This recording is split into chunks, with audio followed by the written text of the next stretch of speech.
Testigos de Jehová en el punto de mira por las denuncias y acusaciones de violación, maltrato de varios miembros de esta congregación, Marc. Sí, efectivamente, Lourdes, los Testigos de Jehová son una confesión cristiana internacional fundada en 1870 en Estados Unidos. Aquí en España son 120.000 miembros, son conocidos por sus multitudinarias reuniones y siguen una estricta doctrina religiosa. No están exentos de polémica, por ejemplo, por no aceptar transfusiones de sangre, aunque llegue incluso a costarles la vida. También son conocidos por sus críticas al colectivo LGTBI. Han publicado varios vídeos, por ejemplo, polémicos, explicándoles a los niños que los homosexuales no pueden ir al paraíso o que pueden cambiar.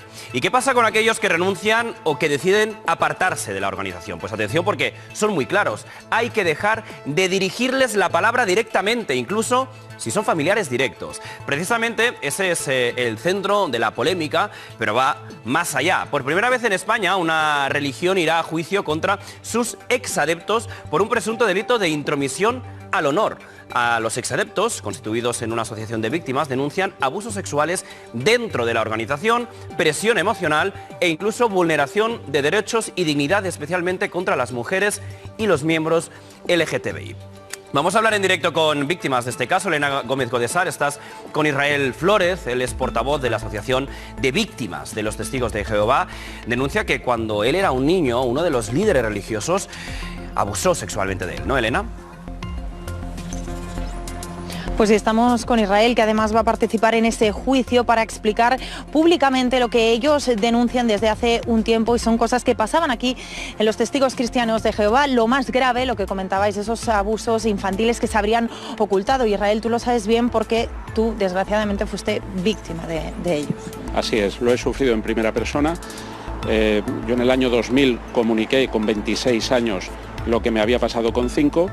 Y los ancianos, ¿no? El anciano que se lo comuniqué me dijo que tenían que ponérselo en conocimiento primero del departamento legal que está aquí en Betel y tenían que esperar la respuesta. A la semana siguiente lo que me contestó el mismo anciano, ¿no? Me imagino que lo pondría en conocimiento de los demás ancianos de la congregación de Puerta del Ángel de Madrid, pues fue que no iban a hacer nada, ni ellos ni la cúpula central. Entonces el abusador se quedó ahí. Ese control mental que ejercen durante décadas, ¿no? En el caso mío, desde que nací, te hace siempre sentir que no tienes que denunciar ni poner en los tribunales el nombre de Jehová o Testigos de Jehová, porque se puede manchar. Eso es lo que te enseñan y ese es el alto control mental que ejercen sobre todos los adeptos. Y al final, cuando quise poner la denuncia en el año 2016, ya con 42 años, pues eso había prescrito.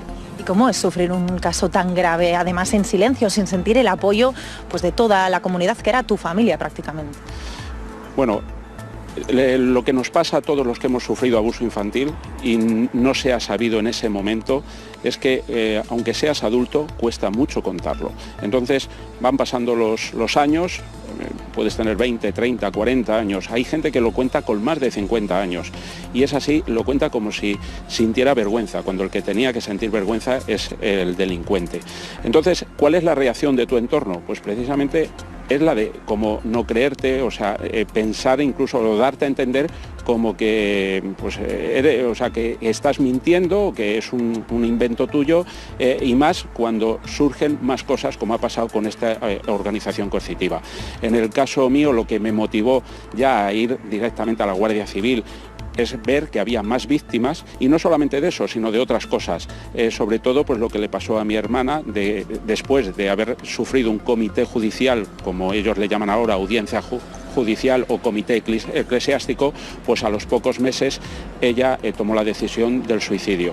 Y eso fue lo que me motivó precisamente a contar lo que está pasando, ¿no?, dentro de los Testigos de Jehová. Pues muchísimas gracias, Israel, por su testimonio. Abusos sexuales, incluso tuvo que vivir el suicidio de su hermana le dieron la espalda aquí en esta organización que ha negado y sigue negando todos estos problemas. Es el duro testimonio de Israel, denuncia que sufrió abusos sexuales por parte de un líder religioso de esa congregación. Veamos qué dicen frente a esta denuncia desde los testigos de Jehová. Juan Pablo Carabias. Pues sí, ya sabes, Lourdes, que como siempre nosotros damos voz a las dos versiones. Hemos intentado hablar con los testigos de Jehová, pero amablemente han declinado nuestra invitación. Eso sí, nos han hecho llegar un email, este email de 2 páginas que pues les voy a resumir. Básicamente dicen que son una organización en España de 120.000 feligreses y que estos testigos de Jehová no son los acusados en el juicio, sino que son los demandantes. Dicen que las víctimas básicamente están vertiendo mentiras maliciosas que dañan la reputación de esta organización y que son puramente no datos objetivos, no hechos objetivos, sino directamente experiencias personales de cada uno de ellos. Es lo que nos dicen por parte de la organización de los testigos de Jehová. Bueno, pues esa es la versión de los testigos de Jehová, que habla de mentiras maliciosas y de difamación frente a la denuncia de algunos exmiembros como Israel. Escuchábamos su denuncia de abusos sexuales. Bueno, hay muchos expertos e informes, digamos, de tipo especializado que consideran una secta a los testigos de Jehová, como ocurre con otras organizaciones religiosas, que en ese aspecto obviamente tienen todo el respeto, cualquiera puede tener la fe o la creencia que quiera, pero si tiene comportamientos de secta, pues eso acaba en este tipo de enfrentamientos como el que estamos observando. Para mí lo más singular de esto es que normalmente son los exmiembros de la organización los que denuncian a la organización, etcétera. Aquí es al revés. Es la organización y, como decía el portavoz de esta asociación de digamos, damnificados por esos hechos, bueno, pues desde luego el poder que tiene una organización de este tipo, los recursos para movilizar pues bufetes, abogados importantes, etcétera, desde luego intimidan, ¿no? Y normalmente se conducen hacia los más débiles para, bueno, pues para imponer su versión y desterrar cualquier sospecha sobre sus actuaciones. Bueno, ojalá en ese juicio que se abre por la denuncia de los propios testigos de Jehová, pues salgan a la luz los testimonios, los indicios, las pruebas que puedan conducir a clarificar. Se agruparon en asociación de víctimas los testigos de Jehová en 2019. Nos contaba Israel que su caso, claro, ha prescrito. Él habla de abusos cuando era niño, ahora tiene 42 años. Es que es muy complicado cómo se reacciona ante los abusos. Decía que muchas personas reaccionan muy tarde, otras les da vergüenza, otras no terminan, lo olvidan, lo almacenan en el cerebro, lo olvidan y se pueden acordar 20 años después. La justicia tendrá que determinar en este caso qué es lo que ha ocurrido, pero sí que es verdad, y estoy con Jesús, en que Testigos de Jehová siempre ha estado envuelto en un halo de misterio por su forma piramidal, por su forma de captar, por su forma de controlar la información, y es verdad que los que han ido saliendo de ahí no han denunciado muchas veces, pues incluso por el estado de shock psicológico con el que salen y de debilidad psicológica con el que salen. Es muy complicado que cuando has estado alienado psicológicamente mantengas la fortaleza de ir a denunciar qué es lo que ha ocurrido ahí, ¿no? Pero bueno, insisto, no soy yo la que tiene que hacer juicios paralelos, la justicia tendrá que dictaminar qué es lo que ha ocurrido. Escuchábamos el testimonio de Israel, vamos a escuchar a lo largo del programa otras denuncias también de casos de manipulación y de marginación, discriminación en el entorno de los testigos de Jehová.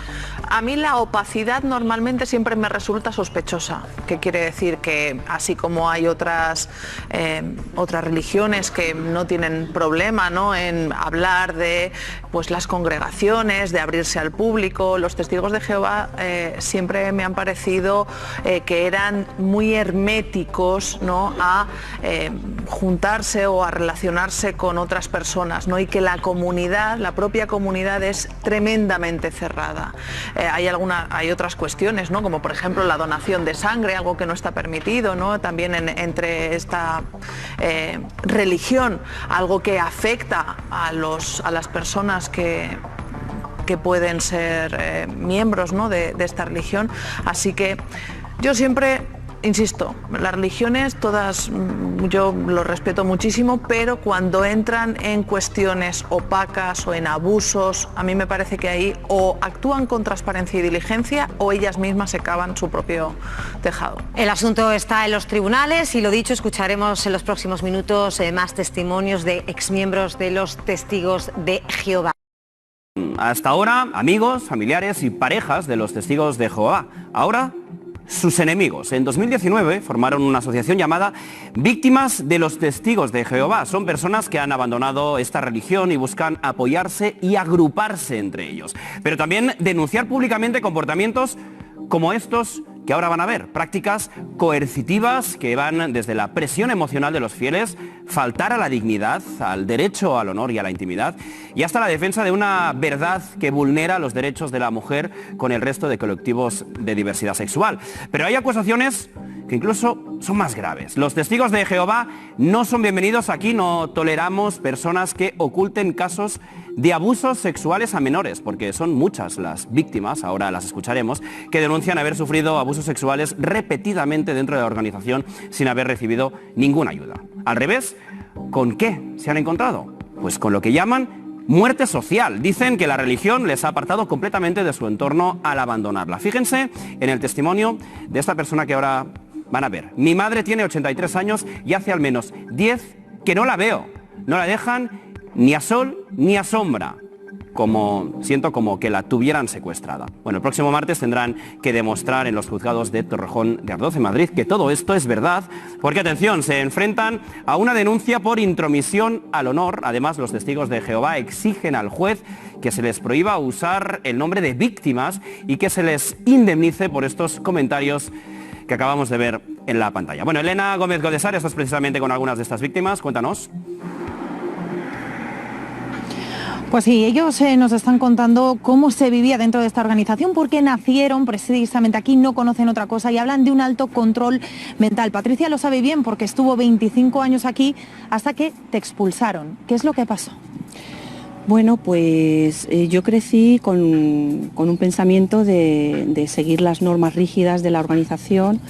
Entonces, en un momento dado de mi vida, pues yo salía con una persona, una pareja, y como se prohíbe todo tipo de contacto físico porque es un pecado ante los ojos de Dios, pues bueno, yo tuve unas muestras de cariño con la persona, ni siquiera llegué a tener relaciones sexuales, pero me sometieron a un juicio moral interno, que es lo que ellos suelen hacer, y bueno, pues me condenaron al ostracismo, porque te juzgan y por ser mujer pues no puedes dudar, ¿no? O sea, tienes que cumplir con todo, someterte a las normas, y como yo no cumplí con lo que se esperaba de mí, pues yo me sentía muy mal e intenté suicidarme unos días antes del juicio. Sabía que iba a perder a mi familia, entonces bueno, pues me hicieron muchas preguntas, fue un juicio injusto, machista, minaron mi autoestima, me hicieron sentir que yo no era obediente ni sumisa. Esta condena era la expulsión total de la organización y por lo tanto la pérdida de todo contacto con tu familia, con tus allegados, ¿verdad? Exactamente, sí. Por eso me intenté suicidar, porque sabía que lo iba a perder todo. Entonces es un alto control, tú no te quieres a ti misma, tú piensas que no eres capaz de cumplir con la normativa y le fallas a Dios. Entonces pues yo lo perdí todo y bueno, pues he tardado muchos años en recuperar mi autoestima, en valorarme como persona, en saber qué hacer con mi vida, ¿no? ¿Y con tu familia tienes contacto a día de hoy? Nada, con mis hermanas cero contacto. Con mis padres, bueno, pues de vez en cuando llaman para ver si estoy bien, pero muy poco. O sea, prácticamente no tengo apoyo familiar ni social. Todo este sufrimiento me ha generado una enfermedad psicosomática como es la fibromialgia. Hoy día tengo una discapacidad de un 40% y no tengo apoyo social ni familiar, o sea... Porque todo tu entorno sigue dentro de la confesión. Exactamente, yo perdí todo, mis amistades desde niña, mi familia, Elena. Tengo mucha familia dentro, entonces estoy criando sola a una hija, soy madre soltera y no tengo apoyo, entonces me han perjudicado también económicamente porque no permiten que estudies una carrera. Entonces yo no me preparé y he trabajado en trabajos muy mal pagados y bueno, me ha generado pues una incapacidad laboral también, y vivo con muy poco dinero. O sea, dime, Marc.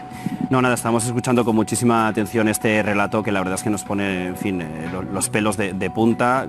Incluso se ha intentado quitar la vida, completamente apartada de su familia. Nos decía ella que no tiene ningún tipo de contacto con su familia, y le quería preguntar, ahora está denunciando esta situación en este programa, por lo tanto en un altavoz que ve mucha gente, si le está viendo su familia, ¿qué cree que estarán pensando?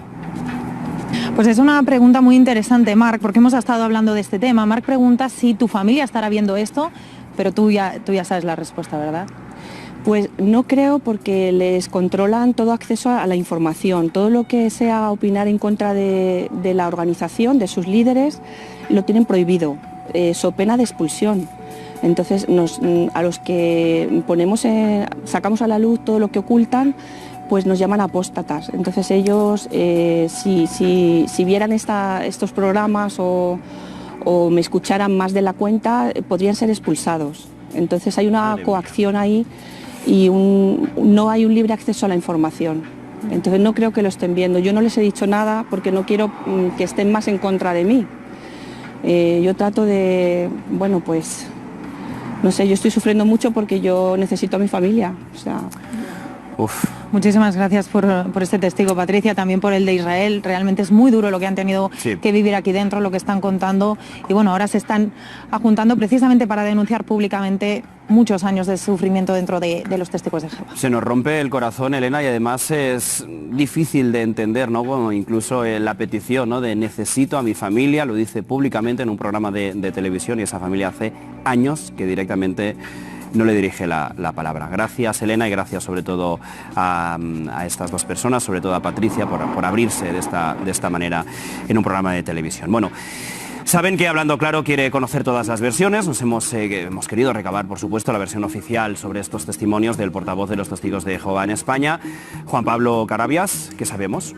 Pues sí, Marc, ha sido terrible este testimonio, pero nosotros también pues hemos querido saber la otra opinión, hemos querido girar la moneda, y los testigos de Jehová nos han dicho que no querían participar en este programa. Eso sí, nos han enviado un email de 2 páginas que tengo aquí, explicando básicamente sus razones. Dicen que son una organización en España que cuenta con 120.000 personas, seguidores, y que los testigos de Jehová no son los acusados en este juicio, sino que son la parte demandante. Acusan a estas víctimas de difundir mentiras, dicen, con el ánimo de socavar esta organización de los Testigos de Jehová, y dice que se basan en experiencias personales y no en datos o experiencias más objetivas. Es lo que dicen por su parte, como decimos, esta organización de los Testigos de Jehová. Bueno, pues esas son las dos versiones. Vamos a hablar con Jesús Bastante, redactor jefe de Religión Digital. Muy buenas tardes. Bueno, estamos contando que es la primera vez en la historia de España que una confesión religiosa lleva a juicio a un grupo de exmiembros por denunciar hechos tan graves como los que estamos escuchando. ¿Qué suponen estos hechos? ¿Te sorprende? Bueno, los hechos sorprenden, pero sí que es verdad que en una institución tan cerrada, como habéis podido comprobar, que son los Testigos de Jehová, que no han querido aparecer ni dar su versión en directo, pues las trazas de oscurantismo son una evidencia. Son una evidencia en todos los grupos religiosos que no fomentan la transparencia ni su inclusión como instituciones destacadas dentro de una sociedad. Y eso es lo que está sucediendo en este caso. A mí no me parece extraño. No me parece extraño porque todo este tipo de instituciones, a las que no se les puede denominar secta, porque es verdad que están recogidas y protegidas por la legislación española. De hecho, son una de las 9 religiones que están consideradas de notorio arraigo en España, por lo cual incluso podrían tener acuerdos con el Estado español al nivel de los musulmanes o de los evangélicos, etcétera, etcétera. Pero sí llama la atención que no sepamos nada de su entorno ni de su organización, y que hay una capa de oscuridad que convendría esclarecer, independientemente de este caso que, como habéis señalado muy bien vosotros, es escandaloso. Estamos escuchando en el programa de hoy testimonios desgarradores. Hablan de abusos sexuales, de manipulación, de expulsiones, de técnicas de captación. Desde luego que son, Jesús, acusaciones muy graves. Sí, son muy graves, y entiendo que la organización, si cree que son mentiras, pues hace bien en asegurar su su buena fama denunciando.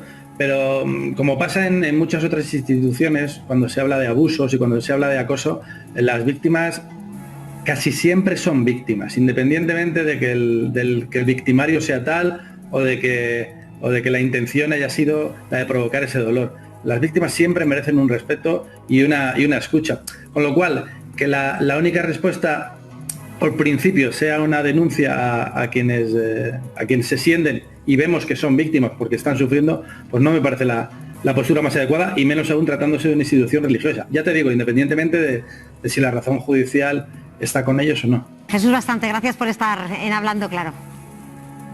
Un placer, hasta luego.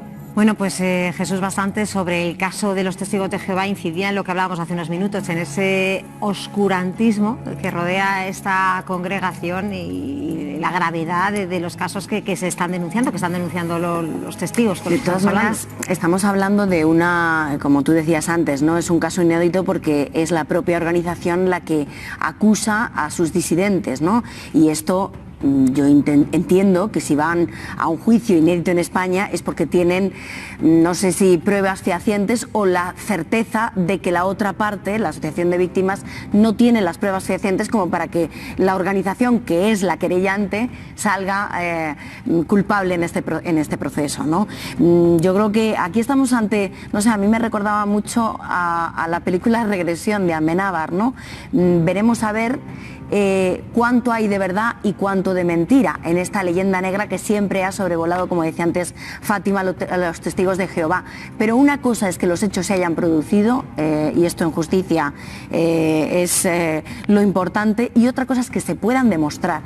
Y yo ahí tengo más dudas.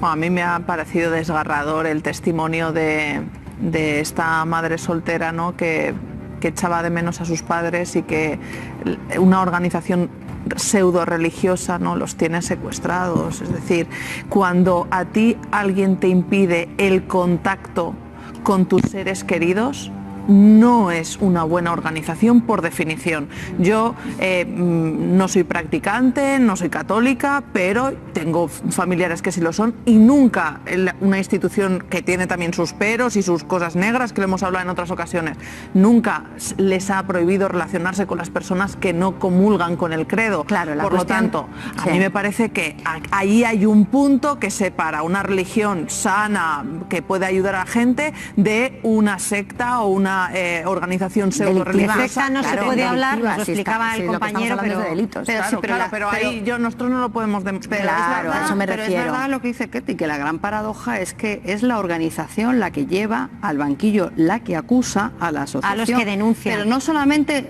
los lleva al banquillo, quiere que se quiten la palabra víctima. ¿Qué víctima?